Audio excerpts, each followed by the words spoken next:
बच्चों, ट्रिग्नोमेट्री का एक यूनिक क्वेश्चन मैं लेकर के आया हूँ। यहाँ पे क्वेश्चन है a plus B plus C equal to pi एवं cos a बराबर cos b into cos c, तो सिद्ध करें कि tan a बराबर tan b plus tan c। समझे ना? तो सबसे पहले देखो बच्चों, हम RHS ले लेते हैं। क्या लेते हैं? RHS। तो RHS बराबर क्या है बच्चों? RHS बराबर है tan b plus tan c है। अब यहां देखा जाए बच्चों, तो tan b को लिख सकते हैं sin b by cos b plus tan c है, हम इसको लिख सकते हैं sin c by cos c लिख सकते हैं।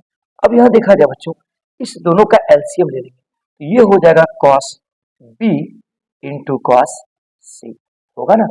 cos b into cos c। अब ये cos c मल्टीप्लाई हो जाएगा इसके साथ, तो sin b इंटू क्या हो जाएगा? cos c प्लस, अब ये जो हो जाएगा multiply cos b into sin c हो जाएगा। अब हम एक फॉर्मूला जानते हैं। क्या जानते हैं बच्चों? sin a into cos b plus cos a into sin b बराबर sin a प्लस b होता है ना। यहाँ पे sin b into cos c है plus cos b into sin c है। तो ये जो फॉर्मूला मेरे पास आया है, ये जो फॉर्मूला है बच्चों, ये आपका sin b प्लस c के फॉर्मूला पे है। अब बाय क्या है? cos b into cos c।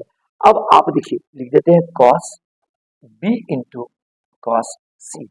अब देखो बच्चों, यहाँ प्रश्न में क्या दिया है बच्चों? ध्यान देना बच्चों, यहाँ प्रश्न में क्या दिया है? चूंकि चूंकि a plus b plus c बराबर पाई, तो इसलिए हम लिख सकते हैं b प्लस c बराबर पाई माइनस b। लिख सकते हैं कि नहीं? यानी देखिए, a प्लस बी प्लस सी बराबर पाई दिया क्वेश्चन में। ये जब b प्लस सी को हम इस तरफ रखेंगे, ये प्लस उधर जाएगा, a तो माइनस a हो जाएगा, तो b प्लस सी का मान क्या हो गया? Pi minus a। फिर देखिए अगेन आपका cos a बराबर जो दिया है cos b into cos c दिया है। अब देखा जाए बच्चों, यहाँ पे क्या है? sin b प्लस c है, तो sin b प्लस c, तो b प्लस c के जगह पर हम लिख सकते हैं पाई माइनस a, क्योंकि b प्लस c का मान पाई माइनस a है ना? b प्लस c के जगह पर। अब यहाँ देखा जाए बच्चों, यहाँ पे नीचे cos b into cos c, तो cos b into cos c का मान क्या है? cos c। cos b into cos c का मान क्या है? cos a कर दिया। अब देखो sin पाई माइनस a, तो हम जानते हैं कि ये थर्ड क्वाड्रेंट में जा रहा है और पाई के अपवर्त में नो चेंज, यानी sin पाई माइनस थीटा बराबर होता है sin थीटा, तो sin पाई माइनस a, तो sin पाई माइनस a को हम क्या लिख सकते हैं? sin a लिख सकते हैं, sin a। अब बाय क्या है? cos a है। अब देखो sin a by cos a बराबर क्या होता है? tan a। sin a by cos a बराबर क्या होगा? ये tan a होगा।